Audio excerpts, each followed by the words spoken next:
I'm so glad to be joined today by both Dr. Zai and Dr. C. Dr. C, how the hell have you been? I've been all right, man.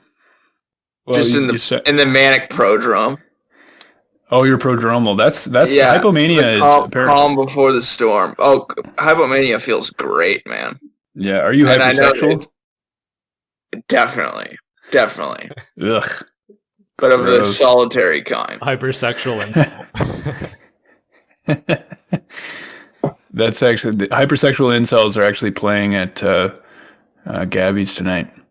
Okay, so today, speaking of bipolar-like illnesses, why don't we go ahead and discuss psychotic illness with a focus on bipolar disorder, and divide that into the two, several important subtypes. Does that sound reasonable, guys? Is that something you might want to explore today, even in the hypomanic state?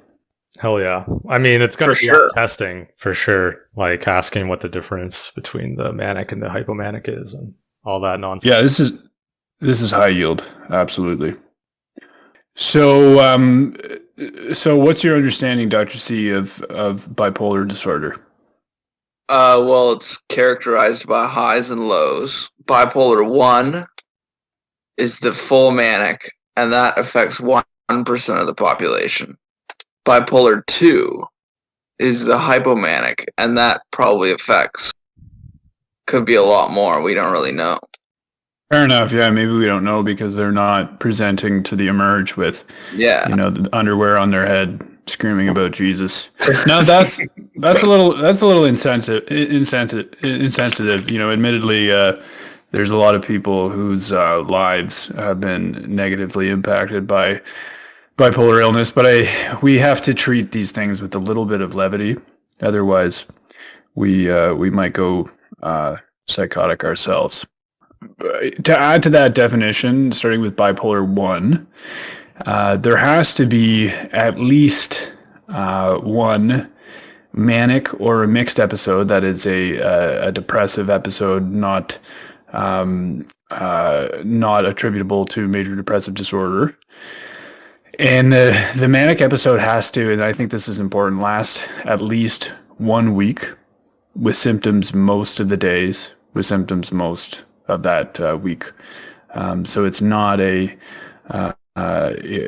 is not a several hour, I was irrationally spending, I have a mental disorder, please forgive me, type of thing. These are, and Dr. I, you might agree, you can't miss bipolar. You can't miss mania. It's a very recognizable entity. Is that fair to say? Oh, sure thing. A lot of people listening to this podcast, I assume, will be rotating through the emergency psychiatry department, and I'm sure you'll see at least a couple cases, or even just an emerge. One of the main things that kind of separates the manic patient out from some of the other differential diagnoses that you want to be considering, substance-induced psychosis and BPD should be on your radar, and schizophrenia as well. One of the main things to kind of consider with that acute presentation is some of the grandiosity associated with a manic episode, as opposed to in schizophrenia, where you would get more of a kind of paranoid psychosis picture. And we'll dive into that a little bit more, into what the specific traits of a manic episode are. But just to kind of set the picture, you're really focusing on somebody who is elevated and has high self-esteem and quite a bit of euphoria potentially, or restlessness and agitation and aggression, but mostly stemming from a kind of a grandiose delusion rather than something where they're fearful and hypervigilant.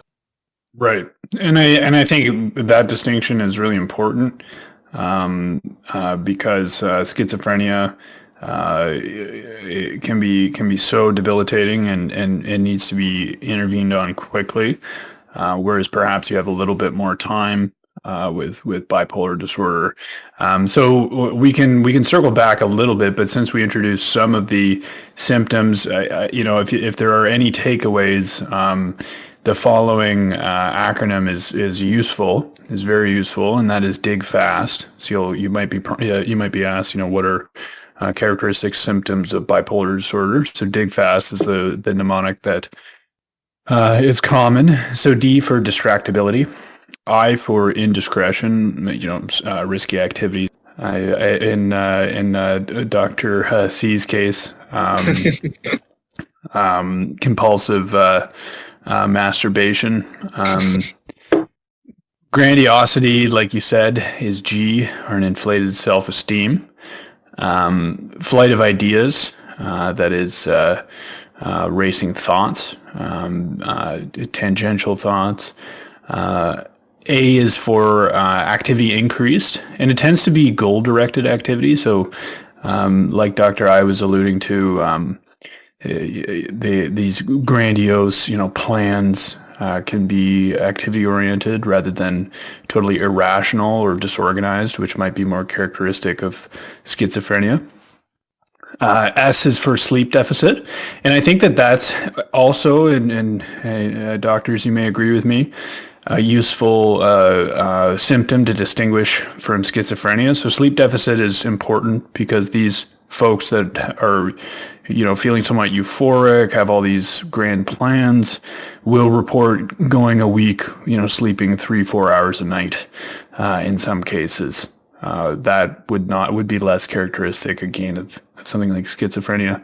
And then finally, talkative is T there. So pressured speech, an important clinical feature of the clinical presentation. So someone who's speaking very rapidly, they're talking about all their master plans. Oh, they're going to go home. They're going to put an extension on the house. They haven't slept in 4 days. Blah, blah, blah, blah. Like that is bipolar, or be very, very suspicious about bipolar. Okay. And just to elaborate on that a little bit, the sleep, it really is an important factor. It might be even a trigger for mania. Some of the preventative measures that we can talk about later include making sure that you don't pull all-nighters, even if you feel like, oh yeah, I can do this. Going a couple nights in a row kind of might put you in that state, that high energy state. It can be especially tempting with that goal-directed activity. They coupled with that grandiosity, they feel like they have these special powers, maybe religious preoccupation, and they go into these projects, like writing projects. Ask them what they're writing about, and ideally ask them to show you what they've been writing, because if they say that they're writing a proof to prove the existence of God through AI or whatever, then get them to show you that work. And oftentimes you'll see that it's just a bunch of nonsense writing. Like they feel like they've achieved a lot of goals, but they don't, because they're too disorganized, even especially at the more extreme impact on function. It is difficult to concentrate with that flight of ideas, and the talkativeness certainly demonstrates how it is that they're thinking. So with that flight of ideas, you might also notice some loosening of the associations, where the thoughts don't really link up to each other, but it can be an indication, a vocalization of what's happening inside. Right. So yeah, they're like you point out, dig a little bit deeper when they're talking about being so productive, and how, let's analyze that work being produced and get a sense of how disorganized it might be. Dr. C, anything to add there? No, I'm wondering, are there any substance use disorders that can lead to kind of similar presentations? Yeah, certainly. One thing you really want to watch out for is substance-induced psychosis, which can look quite a bit like mania. But the difference is that usually once the substances are cleared from the body, that they return to their normal mind state. And to assess for that, one of the things you can do is a urine tox screen, and inquire about the history of their drug use. And of course, you can get collateral. But usually the symptoms resolve on their own.